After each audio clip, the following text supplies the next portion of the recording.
Live from the Metal Mayhem Studios in Rochester, New York. We are gold. We are gold. And heard around the world by metalheads just like you. This is Metal Mayhem ROC. Heavy metal music. Your weekly dose of metal music, interviews, album reviews, news, and more. Want to be part of the show? Send us a message through our website, metalmayhemroc.com, or hit us up on Facebook and Twitter. Search Metal Mayhem ROC, a proud member of the Pantheon podcast team. It's getting nice and heavy. Now, welcome our hosts, John the Vernomatic Verno, and direct from New Jersey, Metal Walt. Good evening, everybody. As always, new content drops on Thursdays. Well, as we start the summer of 2024, we're anticipating a kick-ass EP that gets released tomorrow from a young band that's taken their direction from some of our favorite stars. The name of the band is Red Voodoo. Early 20-something guys, and my partner over here, Metal Walt, decided to take a flyer on these guys. Walt, why Red Voodoo, and what'd you get out of these? So in the inbox, the press note hits, and the first thing I see is this logo that looks like it was something on an album in 1982. It's red. I think it's Sammy Hagar. I start reading. I go further and further, and come to find out there is an association with Sammy Hagar. But what's amazing is this is another band like a Greta Van Fleet or a Dirty Honey, that they're following the reemergence of classic hard rock. And they're following on those trends. These guys started their career playing covers of Van Halen and Montrose songs as teenagers, and now they're building a career. They recorded at an amazing studio in San Francisco. They got a Van Halen producer to do their album. And John, here's the best thing. They became friends with Frank Hannon and Sammy Hagar, both of these guys. It's like the stories are amazing. And you know what? These are what rock and roll dreams are made of. Just an amazing story. I want to root these guys on and support them. And I want our listeners to do the same. That's cool as hell. Hey, man, sometimes it's better to be lucky, at the right place at the right time. Hey, if you've missed some recent episodes, last week we had Doug Aldridge from the Dead Daisies on talking about the band's new single and forthcoming album. We had Riot 5, their new album, Mean Streets, just came out. And a couple weeks before then, Walt and I were recapping our Saxon Armored Saint interaction weekend we had with both bands. So you can find all this out at our website, metalmayhemroc.com. While you're there, sign up for the newsletter. And if you have a chance, do us a favor. Leave a review on Spotify, Amazon, Apple, wherever you're listening to the pod. All right, let's get into this. Dino McCord, the band Red Voodoo. For my co-host, Metal Walt, I'm the Vernomatic, and we are Metal Mayhem ROC. The future of rock and roll is here, as I'm joined by Dino McCord, vocalist and songwriter of Red Voodoo, a young up-and-coming hard rock band based out of Sacramento, California. Dino joins us to promote the band's forthcoming self-titled debut EP. Dino, welcome to Metal Mayhem ROC. Thanks, Walt. Thanks for having me, man. Stoked to be here. Awesome, man. So, listen, when this one came across our email desk, it caught our attention right away because the first thing that was linked up there was Red. The press note said that your band is endorsed by Sammy Hagar. So, let's hold that thought for a little bit, a while, because we want to get into that later. But, for somebody like myself, I'm 53 years old, right? So I lived through the late 70s, the early 80s, the heyday of hair rock and that kind of thing. So it's always really enticing to find that there's young guns like you guys that are coming up and following this tradition of metal. So I just want to know, basically, how old are you and your band members? Yeah, man. So we're all like in our early 20s. So I'm 21. Guitar player, I think our oldest member, I believe, is Dave. Our guitar player is 22. So we're in that 21, 22 kind of realm.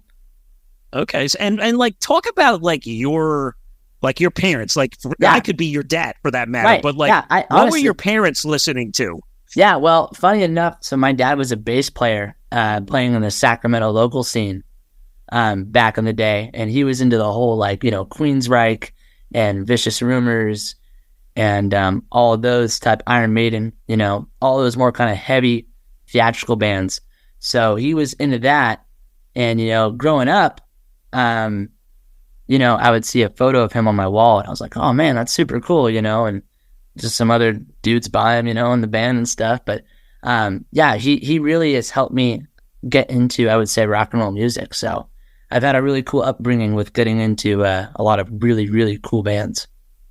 Now, was your dad in the scene to the point where, like, he hung with some of the artists in the Bay Area scene? And, like, maybe as a kid, did you go to shows with him as a young boy? No. So he shaved the hair in the 90s and joined a country band and stuff, and, and met my mom and had me and all that kind of shit. So, no, it would just kind of be on the wall, and he would listen to rock music, but yeah, it was just kind of short-lived in the early 90s, I would say.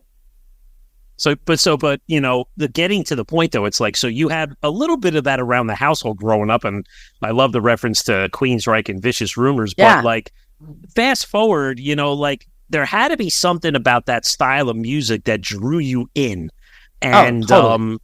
Like what was it about that music that at an age, maybe 17, 18, you said, you know what, I'm going to follow this pattern, and I want to pursue a musical career in this? Was there a certain band or a certain singer that you loved? So honestly, when as I said, rock music was around when I was a kid, but it was really when my dad took me to go see Sammy Hagar in the Circle, and I believe it was in 2017. And then, I've been to some club shows and that kind of thing, like Last in Line, great band. But he took me to go see Sammy Hagar in the Circle in South Lake Tahoe, and, changed my whole perspective. I was a keyboard player, and kind of a guitar player. But when I saw Sam, I was like, you know what? I want to do that. I want to be that. That's the fucking guy. Like, Sammy Hagar is the shit. And ever since that day, when I got home from that concert, I started singing, and I would sing 5150, 0812, For Unlawful Carnal Knowledge, just in the shower, night after night after night, and even my parents were like, shit, it didn't sound too good in the beginning, you know what I mean? But, I just kind of kept practicing and was like, it got to a point where I was like, I want to kind of form my own band. So that's but it was Sammy Hagar, I would say, was the catalyst or the tipping point where I was like, whoa, I want to do that.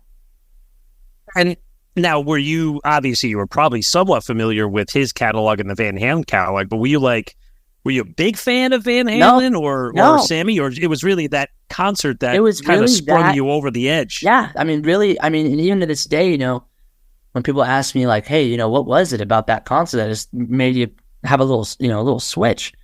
And I really, to this day, I'm like, I'm trying to think back, like, really what it was. And I think it was just how great the band was and how great Sammy is. And it just made me like, man, I want to be that for other people. So, yeah. So was that the catalyst for you to say, hey, I'm going to pursue sort of that melodic and catchy sound that's really synonymous with that mainstream rock from another generation? Was that kind of your intention? Yeah. Yep. I was like, it all started, because we started out as a cover band kind of thing. And I wanted to get guys that, liked, Sammy Hagar. And then I started getting into Van Halen ever since that concert and dig back into his old catalog, with all of his solo records and his time with Van Halen and the Wabos. And I was like, man, I want to get guys that kind of want to play this music. And, that's when the band really formed. And we went out in 2019 and just played all over the Sacramento area, just, playing 4-hour cover shows, playing all Van Halen and different kind of other classic rock artists. So that's kind of when the band was formed, around 2019 or so. That's when you got. So who are the other members of the band? Are they also Sacramento area guys, like friends of yours? Yeah. So we got Dave Loyler. He's a guitar player, super badass guitar player. Andy Nathan on drums, and Andrew Edwards on bass.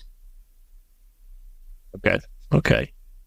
So, I think one thing I will point out is in listening to the 5 songs in the EP and then your 2 backtracks that were put together in 2019, that retro feel comes to mind, and you do a really good job recreating it for a young generation. We're going to get into the songs, but I think this is something that's important for the future of rock and roll, is to have kids like you take that path forward, yet kind of make it your own. And I think of a band maybe the first band in recent years that really has started to paving the map with that is Dirty Honey.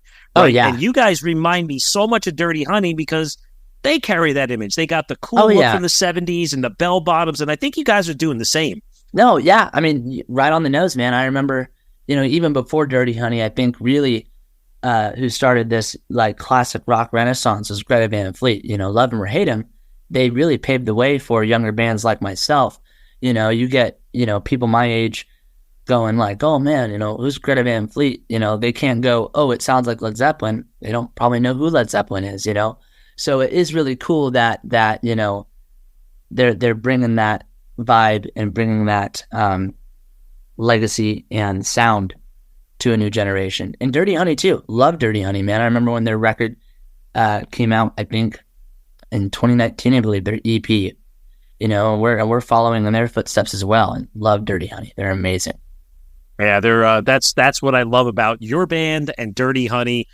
There's another band that's a little out of your area, out of your, let's say, genre, a band called Haunt. I don't know if you're familiar with them. They're out of Fresno, so not far from them. Well, what's Trevor funny Church. about that? Yeah. That's, I've talked to, I think it was his mom, Susan, because she's a big fan of Red Voodoo. And no, I love Haunt, dude. They're great. And yeah, that's Sammy. Yeah. That was Sammy's bass player's Bill's son's band. And I would love to play with him too. Yeah. That was Bill Church from Montrose. It's his son, Trevor. We had Trevor on the show about a year ago because they toured the States with Satan and Night Demon and they're kinds of friends of Metal Mayhem ROC. But yeah, Trevor's a cool guy, and they're more in that new wave of British heavy metal vein, but still carrying that path forward. 100%. So now moving ahead in your history, right? And we're not going to forget your connection with Sammy. We'll get to that. But probably your first big, let's say, putting you on the horizon is you hooked up with Frank Hannon of Tesla.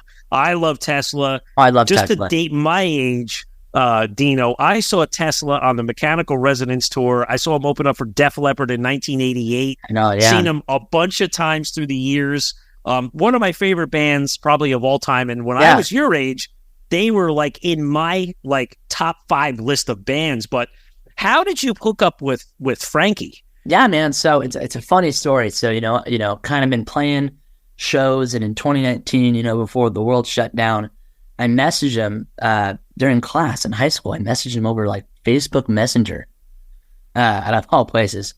And, I kind of got a little hint of, Frank was the top dog in the Sacramento scene, from my dad, because it was funny because he actually recorded with his band with Frank in the early 90s for like a tiny, did like some demos or something. But, I've always heard about that name. So, I went, okay, I got a band together, we've been playing for a while, no originals, all covers. Let's message him, see what happens. So messaged him, and he was gracefully responded back and told me to come play with him at a local place called the Powerhouse Pub in Folsom. And met up with him, and I sang Getting Better. And it was just a total great experience. Well, the whole world shut down, right? So it was the perfect time for us to start working on our original music. And the first single we put out, Frank produced, was Rise Up. And, it was just about, I was living in downtown Sacramento. The whole world shut down, just kind of, putting my feelers out there about, what the world was going through, how I was feeling, how other people might feel.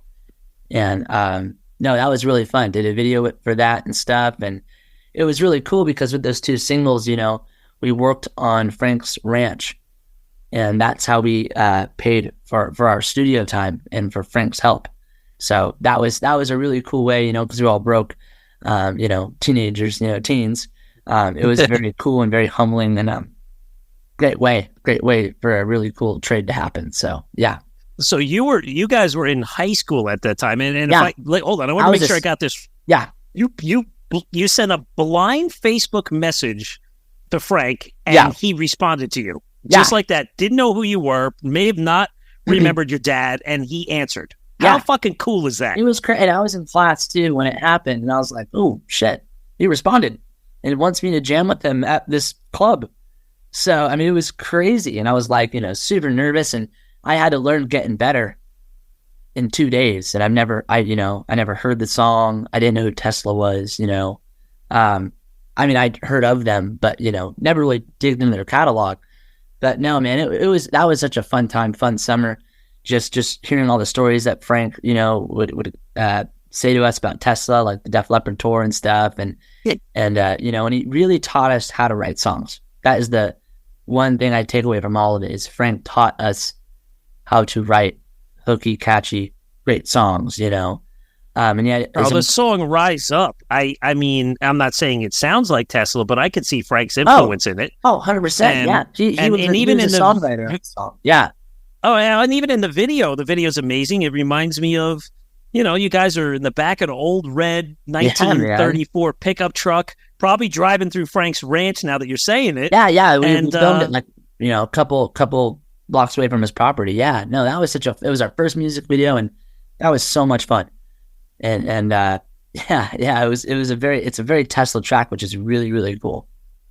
And then even the other song, "Bring It Back." Number one, I love the way you worked like the title of the song into the lyric that says "Bring it back to a new generation." You tie in like the future of rock and roll with the past, but it's also an honor of going forward. But that song specifically too, it's got like that Tesla-esque like twin guitar jam out in it, man. Oh, yeah. And it's badass, dude. I'm not gonna lie. I was spinning it today. It's a cool little track. Thanks, man. Yeah. That one, like I said, it was around 2019, 2020.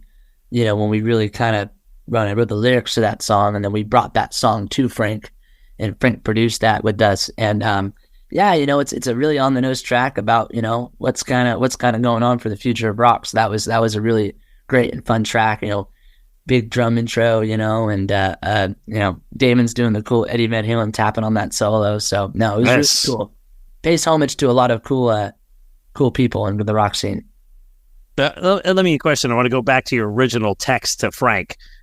What was it in the text that you wrote that you think caught his attention? Because if you just said, "Hey, yo, Frank, my name is Dino McCord. I'm a musician," he's going to be like, all right, whatever. Some other 17-year-old kid who, whatever, like not going to answer you. What do you think it was that caught his attention? I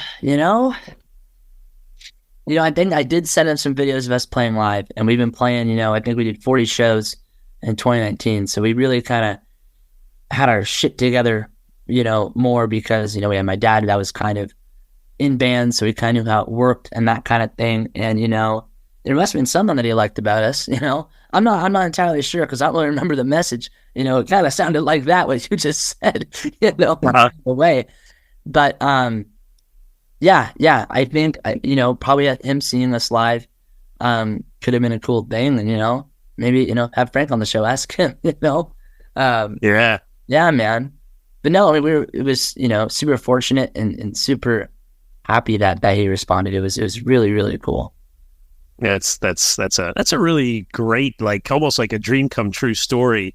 But I'm thinking about other things about now, like let's say your generation or being a senior in high school. Like I have a 19-year-old son, and like I have a bunch of kids, but none of them like rock and roll because it's really not in anymore. Like they listen to country, a little bit of rap. Right. My daughter's into Taylor Swift, but like okay, you got your band members, but like how do you bring peers your age along to get excited for music that, let's be honest, is not really popular in your generation? How did you bring them along? Yeah, and honestly, I think that's the big challenge for new bands. I mean, I think you put it right on the nose. It's like, how do you make something cool that maybe some, generation, kids my age are like, oh, that's not really cool. It's kind of a hard thing because, I really think like country and pop and rap are really what kids my age are really into, not so much rock. Yeah. But I think, like I said, I think, there's a weird, and it's what I wrote style about. Sorry, I'm jumping ahead, but there's this renaissance of retro coming back, with especially, Gen Z, my generation or whatever, the mid-20s or something, mid-20-year-olds with bell-bottom jeans. And I've been seeing it all over social media, there's this real pocket niche, you should say. And that's really cool to see happen, but that's later in the timeline. Oh, but you see it like in referencing, let's say your guitar player, right? Your guitar player may be curious, but he plays a Kramer guitar. He's got an yeah. Eddie Van Halen feel to it. I'm assuming he's influenced by Eddie Van Halen, correct? 100%. That's the whole reason we got together, was because I was a Sammy guy and he was Eddie Van, he started out on bass and we didn't even know that he could even play Eruption or anything like that. So, yeah, man, that's why we really all got together, because of the love of Van Halen and the love of Sammy. That really is why we got together, which is really cool. So now, let's talk about that story, because then I want to get into the actual songs on the EP. But this big moment happens, right? I mean, this is a fucking cool story, Dino, because you go to a show, you don't know Sammy, and you love his music. You learn everything about him, singing it in the shower, and the next thing you know, you're singing on stage with him. How does that happen? Man, it gave me goosies after just saying that. It's weird. It's weird to think about it in a full circle environment. What happened was we were busking on the street in 2019, and this was before, we really met Frank at the end of 2019, so it was all kind of around 2019, but we were playing Finish What You Started, and we were busking in downtown Sacramento with our acoustic guitars, and a guy walks by, and he's like, oh my God, and he videos us, and he's like, hey, I'm the guitar player from Sammy's club in Roseville. It's probably about like 30 minutes away from Sacramento. And, he used to have a venue in Roseville, Sammy's Beach Bar and Grill, I believe it was called, one of his chains. Well, he sent it to Sammy's security guy. He's been with them since 5150 Days, named Ken Jensen, local guy here as well. Well, Sammy from 2019 to 2020, in that time frame, started hearing about Red Voodoo. Oh, there's this young band that, digs my shit and, covers my songs. And he was hearing about it. So for my 18th birthday, my parents took me to Cabo, because, I was like, man, that's the Cabo Wabo, that's like that's Sammy's like house. That's Sammy's place. So my parents took me there, and, between that time, I got to meet Ken, who was the one that showed my stuff to Sammy. So that was a really cool moment. But it was the last day. It was Sammy's birthday on October 13th. Now, this is 2020. So Eddie Van Halen passed away on October 7th. God rest his soul. So it was already like pretty just surreal with all this, Van Halen stuff going on. It was during COVID, so there was no birthday bash. And originally, when we booked our tickets in 2019, we thought, oh, there's going to be a birthday bash. We didn't know the world was going to shut down. So it's October, his birthday. I get a text from Ken at my Airbnb, and he goes, Dino, meet me at the Cabo Wabo at 2:00. And I know it's his birthday. I'm like, okay, all right, okay. And I was sitting there watching Live Without a Net, because I was just pumped. It was Sammy's birthday, no one knew he was going to show up. So get to the Cabo Wabo, do a shot of tequila, because I was 18, so I could drink and stuff. That's awesome, man. Got the little nerves out, you know what I mean? Because I didn't know what was going to happen, and next thing you know, I look up, Sammy's walking down the legendary steps, right? Gets his acoustic guitar out, and the very first song he plays is Red Voodoo off of the Wabaritos record. He's like, hey, Dino from Red Voodoo's here. And I'm like, I'm getting goosies just thinking about it. And he invited me up on stage and gave him a hug. And he's like, I've been hearing about these guys, man. I've been hearing about these guys. And let's sing a song. So I chose Finish What You Started by Van Halen. So we did that. And then he had me up for Eagles Fly. And we did a harmony on that, and I was scared. I mean, I remember, I messed up the first lyric to Finish What You Started, you know what I mean? I was so nervous, you know what I mean? Like playing with Sammy Hagar. I was like, holy shit, but it was like a room full of 30 people, because they were really strict about who could be in there, and it was COVID and everything. It was just a really cool, intimate moment that I'll never forget. And that was really what kicked off us working with Sammy, which was really, really cool post-pandemic. So you've worked with him forward. I mean, did that eventually land you, let's say, recording and working with the producer Jaimeson Durr. Yes. There's some photos in your press that show you on stage. I don't know if that was from the Cabo show, but I think it may have been from a different show. Yeah. So you've shared the stage with him multiple times then, Yes. correct? Yes. Ever since that, with building relationships between, with his team and everything, in 2021, Sammy invited us down to, he was in Catalina. So he was on Catalina Island, I believe. And he invited us down to the Cabo Wabo to play for all the people who were in Cabo for his birthday bash. So it was like a split thing. Like Red Voodoo's going to go to Cabo. Sammy's going to go with the Circle to Catalina Island because they were doing a big live stream.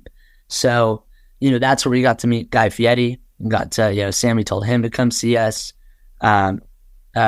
Met Chad Kroeger from Nickelback, which is really cool. So we've built a really nice network of people, which is all because of Sammy. He's really helped us out from 2020 all the way now, 4 years later, to 2024.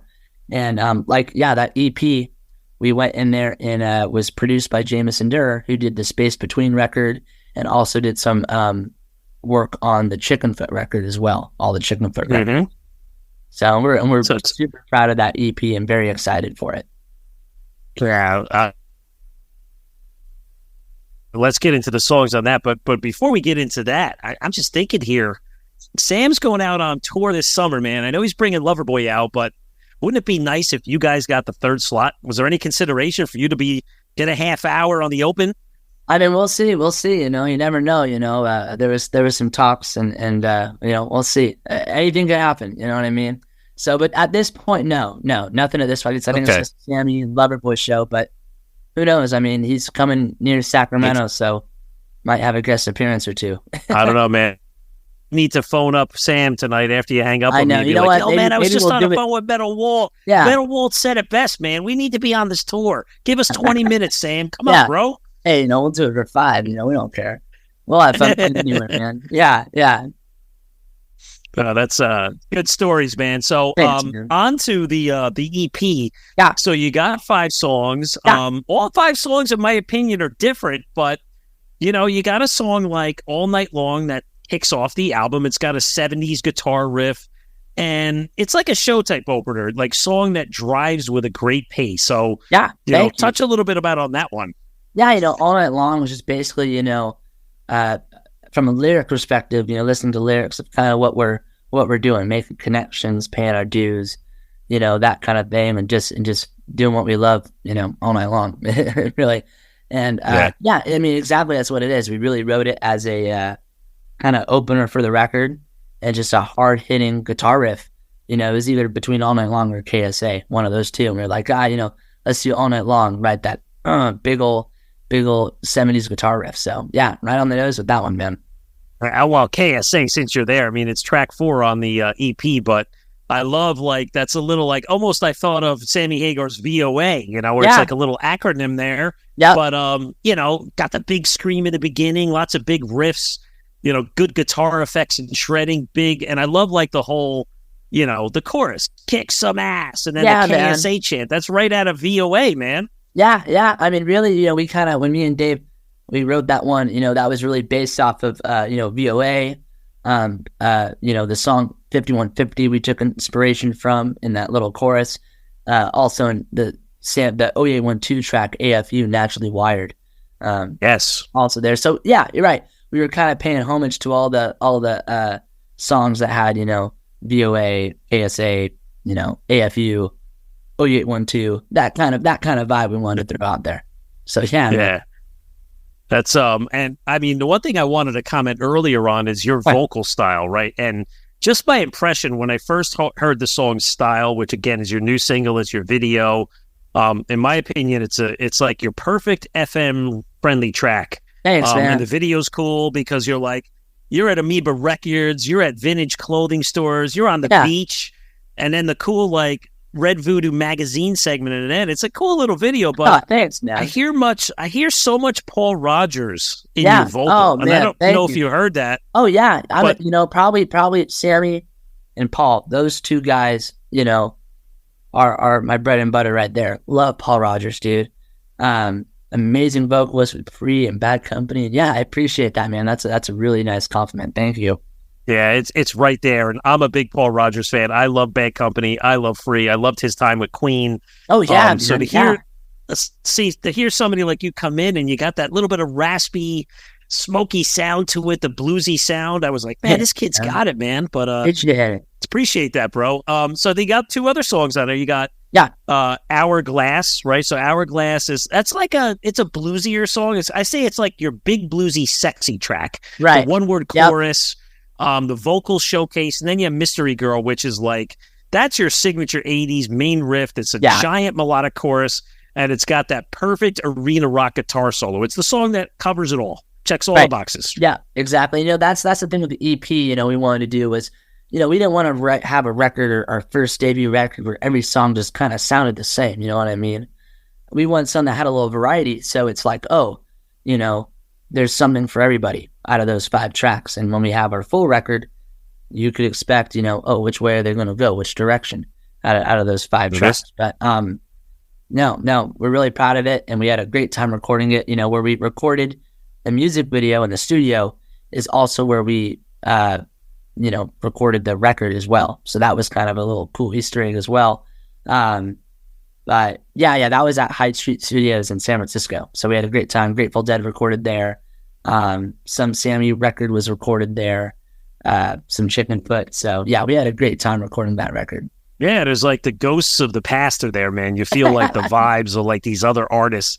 I mean, it's got to be cool being you front and center, knowing Jerry Garcia was in that room, like, I don't know, singing something, right? Singing something, yeah. I mean, it was just being in the, we were thinking about, let's record in Sacramento. We were like, man, we're a Northern California band, like, let's go be in the heart of the rap scene in San Francisco, so that was really cool. Now, is just a curiosity, Amoeba Records, I went there once. Well, I think I was at the one in Los Angeles. I don't know, but is it still going strong? Every single time, I take trips to San Francisco all the time. But yeah, I mean, whenever we go there, I mean, there's always kids my age, wearing bell bottoms and looking through records and stuff. And no, it's a really cool, very cool atmosphere. It's going strong, it's not a business yet. So that's the good news. Yeah. So, well, that's good. Now, are there, Dean, are there other songs? Because we covered off 5 and then the 2 from the beginning. Do you have other originals, or I'm assuming more music's going to come at some point, right? Oh, yeah, totally, man. We just wanted to do a 5-song debut EP, test the water, see where it could go, who it could go to, that kind of thing, use as a tool. But, yeah. I mean, we probably have 15 songs, that we kind of have ready to go, that I feel that, maybe not stronger, but, more developed, more mature songs, kind of taking a little bit more risk in the pop rock vein, like 5150. It's a very 5150 type original music. So, and that's the cool thing too, I want to touch on, is that, you got Greta Van Fleet as Led Zeppelin, you got Dirty Honey, Guns N' Roses, Black Crowes, kind of feel, kind of AC/DC, Had a Baby, and we really want to be that next, more so Van Halen, Van Hagar, Y&T, Bad Company, all had a baby, Warrant, all had a baby, and made a band. We want to be that next generation. So yeah, and hopefully, we could catch on and be looped in those bands that we love, would be amazing. So. And I see that you've opened for Y&T and Slaughter, and I think it was it Everclear? So Everclear. You've been on the stage with bands other than Sammy Hagar. So talk about did you rub elbows with Dave Meniketti and Mark Slaughter and Dana Strum? Yeah, man. Yeah, rubbed some elbows, and we actually were on the Montrose Rock Cruise in 2022. That was a very awesome, humbling experience, and learned so much. And it's where we rubbed elbows with a lot of guys. Slaughter, the band Lit, who it's crazy that Monsters of Rock. Even they were like, "Oh, I wonder why we're on here." I was like, "Doesn't matter. You guys are badass." That my own worst enemy. But no, we it's been really cool.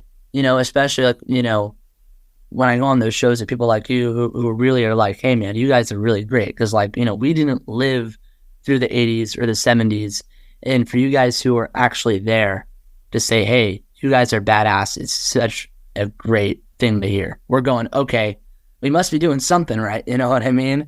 And that's also really cool and really encouraging as well. That's what it's all about, man. Because listen, like I said, I'm 53 and our listeners are probably in our age range, but you know what? We love all our bands. We love the Judas Priests and the Iron Maidens and the Deep Purples of the world.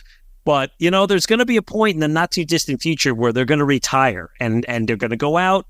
And you know what? I don't want to just be listening to music on like legacy, just picking out old CDs. I want to know that there's new music out there. Yeah. That's why bands like you are what makes me feel like, holy shit, man, I can pick up new music that cool. I like. And it's written from a different generation. Yeah, man. Yeah. And it's still real. It's still raw. You know, I mean, we don't use any backing tracks or that shit. Yeah. Be what, you know, our heroes did before us, you know, just get out there and just be, you know. Yeah. So, Dino, the one other thing that we find fascinating is because you are of a different generation is the social media trend. And I saw this like number that Mystery Girl, I think, is close to achieving 300,000 streams on Spotify. Yeah, man. Like, I can't even imagine, but like your way of promoting your band is very, very different than even just having a website. Like you have to have an Instagram, a Twitter. Like talk about like how you promote the band in a social media setting. Yeah. You know, I mean, a lot of, you know, it's been really weird for like the past 2 years of how much social media has really changed. It's you know, it's like you almost feel like you're more of a content creator than you're more a musician. It's a weird, but that's how you reach people nowadays on social media. You know, it's, you know, and that's all I've ever known is how to do it. But you know, yeah, I mean, it's basically, you know, it sucks, but we have short attention spans, you know, which is just how things are today. And you know, you make these 5 or 6 second clips and promoting your song and putting a little text, you know, trying to, I mean, basically bait them to be like, oh, what's that? You know, so they don't scroll to the next, you know, thing. But yeah, you know, it's a very interesting process, and I mean, it's fun. But yeah, I mean, that's basically how you get fans nowadays is just through social media, you know. Do you have to do the work yourselves, or do you have somebody that like kind of helps you, like a press guy, or do you actually do the work yourself? Oh no, pushing these things on TikTok and whatever. Yeah, I mean, that's all in house for Red Voodoo's on the social media field, you know, because that's really what, you know, more than a website, more than a press kit, whatever. Your Instagram or Facebook or your TikTok is the first impression that a fan is going to have, and not even your music. You know, it's going to be like, oh, do these guys look cool? You know, is it something that I would enjoy? Does it entice me? And it's literally like, it could take a second, you know, a second of them going, huh, make or break a fan right there, which is crazy. It's insane, you know? Yeah, so true. That's so true. So what are your live shows looking like this year? You guys getting out and doing regional shows? Like, do you do cover songs? You know, do you do Van Halen stuff in the set? Like, what's your show landscape look like for this year? Yeah, man. Yeah, you know, a lot of cool original shows where we get to, you know, flesh out the EP, and as far as also just those 10 or 15 songs that we have also ready to go, throw in some covers, that kind of thing. But you know, we're really gearing up, you know, for in the future later on about, you know, getting on a tour. That's really kind of the next step is, you know, okay, got the video, got this EP going out there, like I said, using it like a tool, and then, you know, going and hitting the road. So that's kind of the natural landscape of things of what's ahead. So yeah, super stoked, man. And we're going to Vegas to play with Hagar and Michael Anthony in May. He's opening up his new Las Vegas Island resort, and he asked us to come and jam with them and play some songs with him in the circle. So we'll have a good time out there too. Oh, that's dreams come true, brother, for a young guy, man. I'm proud of you, man. Thanks, You've man. done I appreciate it. Amazing work. And listen, the EP comes out on June the 7th. Give us your socials. Where can fans find all about Red Voodoo? Yeah. Where can they buy the EP? Give us the socials. Yeah, man. So, you know, everything up to date with Red Voodoo. You can find us at redvoodooband.com. Instagram at Red Voodoo Band, Facebook at Red Voodoo, TikTok at Red Voodoo Band. It's all Red Voodoo. It's all love. Peace and love, man. Well, just a reminder, get up to our website, metalmayhemroc.com, and join our community by signing up for our email newsletter, which is the best way to stay updated on new podcast episodes, interviews on our YouTube channel, CD and concert reviews, as well as reminders to join us on our live radio show Monday nights on Metal Devastation Radio. And we will get Red Voodoo songs onto our Monday night radio show. I can assure you that. Thank you. If you like what we're doing, please subscribe to us and leave us a review on Apple Podcasts. So for my guest, Dino McCord of Red Voodoo, I'm Metal Walt, and this is Metal Mayhem ROC.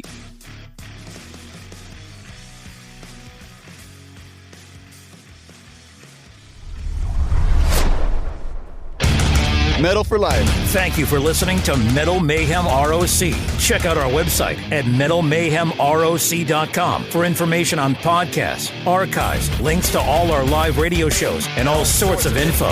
Please like, follow, and share with everyone, even your non-metal friends. And always remember to keep it heavy.